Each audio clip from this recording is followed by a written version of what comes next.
कृष्ण मुरारी और आप देख रहे हैं बिहार लाइव।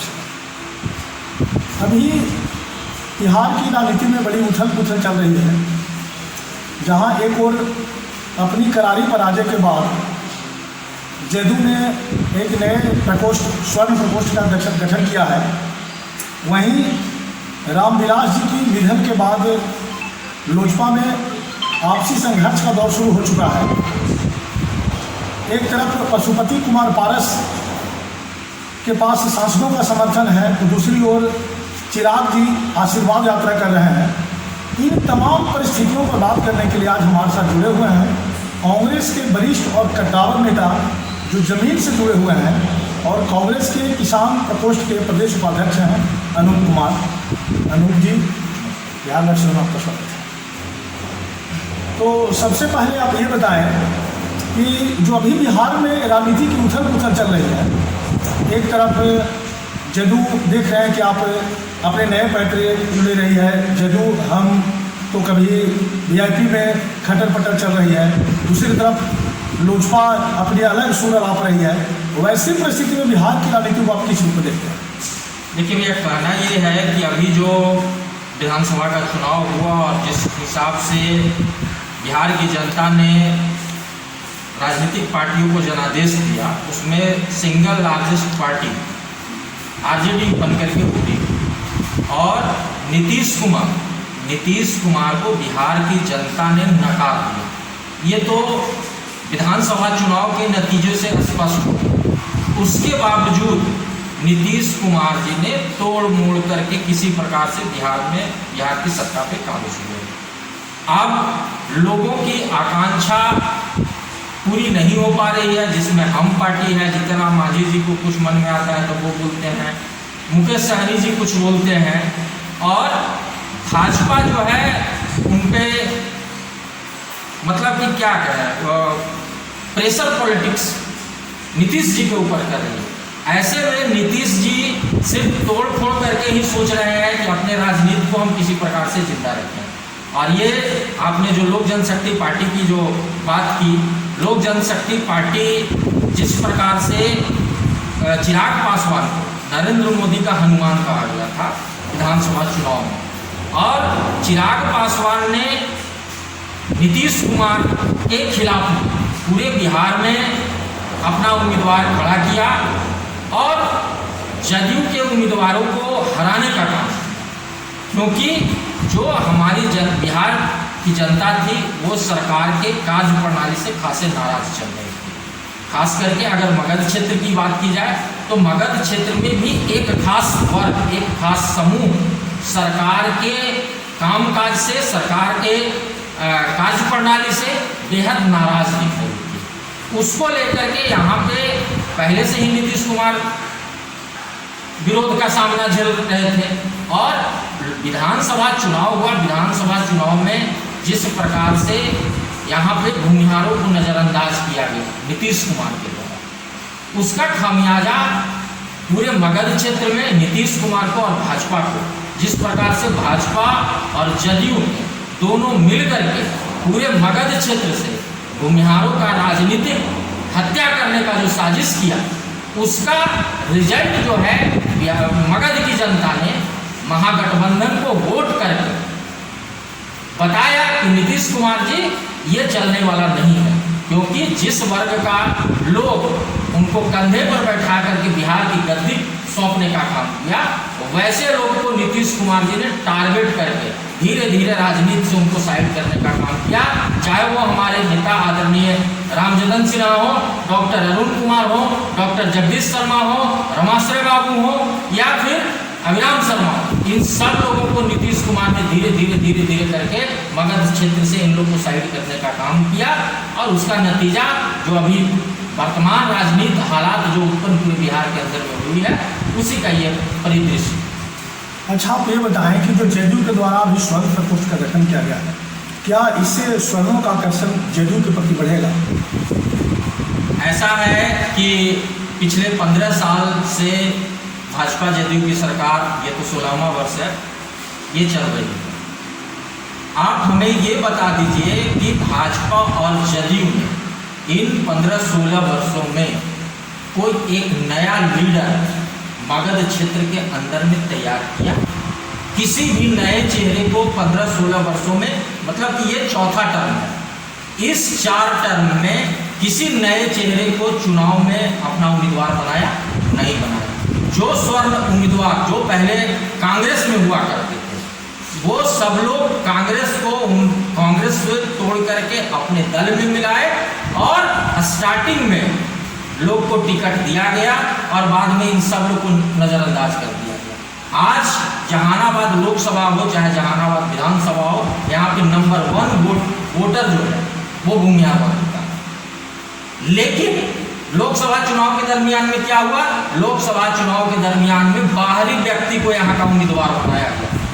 जहानाबाद जिले के अंदर में क्या लीडरों की कमी थी? मैं नीतीश कुमार जी से पूछना चाहता हूँ। आज जब सब कुछ खो गए, आज भूमिहार को आप साइड कर दिए, तब सारा चीज होने के बाद नीतीश कुमार जी को स्वर्ण प्रकोष्ठ याद आ रहा है। पहले स्वर्ण प्रकोष्ठ चुनाव के पहले उनको याद नहीं आया था। जिस प्रकार से स्वर्णों का दोहन नीतीश कुमार ने किया है, वो अभी तक के राजनीति में कोई भी लीडर इस प्रकार का दोहन भूमिहारों के साथ नहीं किया है और इसका भारी खामियाजा नीतीश कुमार को आने वाले समय में चुकाना पड़ेगा। यानी आपके कहने का मतलब है कि मगध में जो एनडीए की करारी हार हुई, उसके पीछे स्वर्ण मतदाताओं की उपेक्षा एक बड़ा कारण था। निश्चित तौर पे जिस प्रकार से स्वर्णों को धीरे धीरे हर एक विधानसभा से नीतीश कुमार ने साइड करने का काम किया, मुझे तो लगता है कि भाई कहीं ना कहीं नीतीश कुमार ने यह प्लानिंग कर लिया है कि अब स्वर्ण जाति को ही राजनीति में धीरे धीरे कर करके उनको हटा टुकड़ा साफ कर देना है। इसी के तहत तो चंद्रवंशी को यहाँ उम्मीदवार बनाया गया। चुनाव के पहले बहुत सारे नामों पर चर्चा चल रही थी। इसी को लेकर के रामचंद्र सिन्हा जी जो हैं वो जदयू ज्वाइन किए थे, आपके नरेंद्र सिंह ज्वाइन किए थे, जदयू ज्वाइन किए थे, और इन सब लोगों को लग रहा था कि नीतीश कुमार जहानाबाद में भूमिहार को ही टिकट देंगे। लेकिन नीतीश कुमार ने जहानाबाद के टिकट को बेच दिया और यहाँ की जनता को भी गुमराह किया। और चंदेश्वर चंद्रवंशी जिनको जहानाबाद की चौहद्दी पता नहीं है, वैसे लोग को यहाँ उम्मीदवार बना दिया, जनता पर जबरदस्ती थोप दिया गया।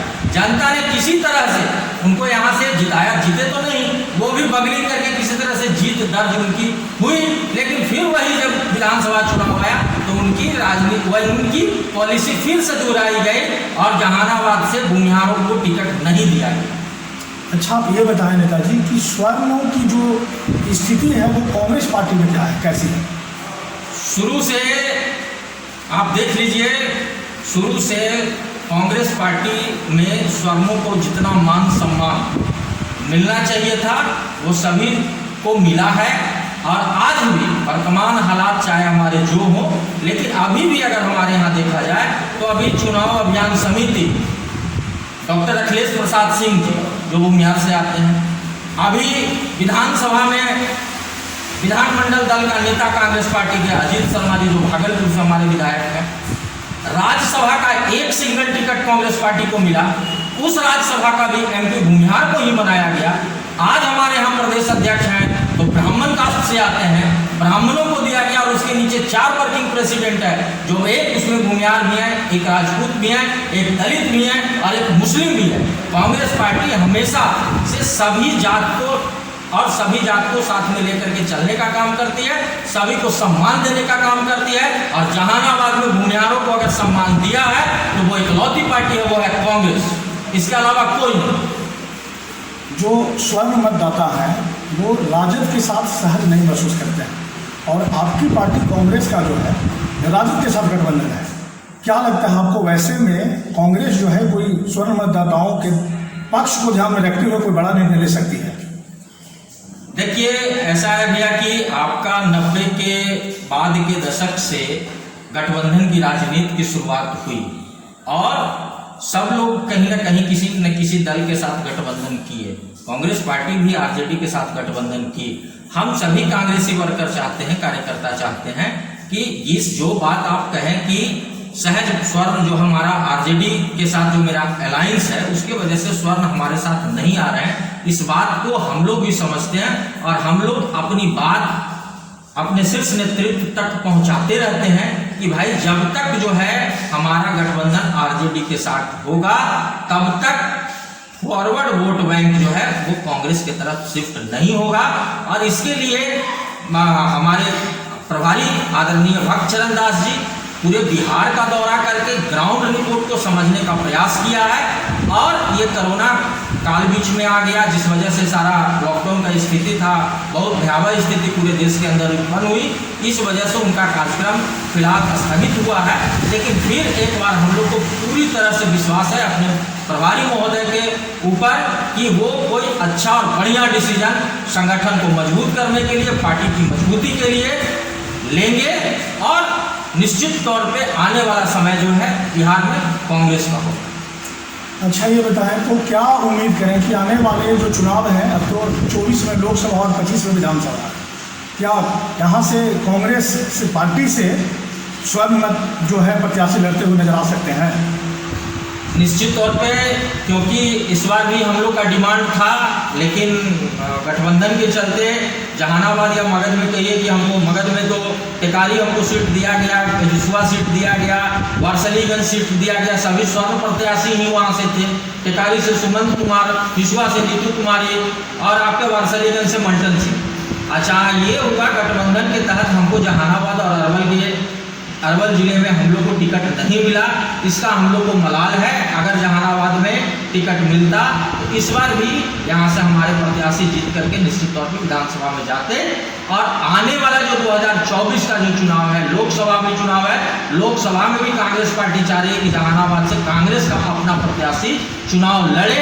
2025 में विधानसभा चुनाव होगा, उसमें भी हम लोग चाहेंगे कि जहानाबाद से हम लोग का उम्मीदवार हो और निश्चित तौर पे स्वर्ण को टिकट मिलेगा, ये ऐसा हम लोग को पूरा विश्वास है।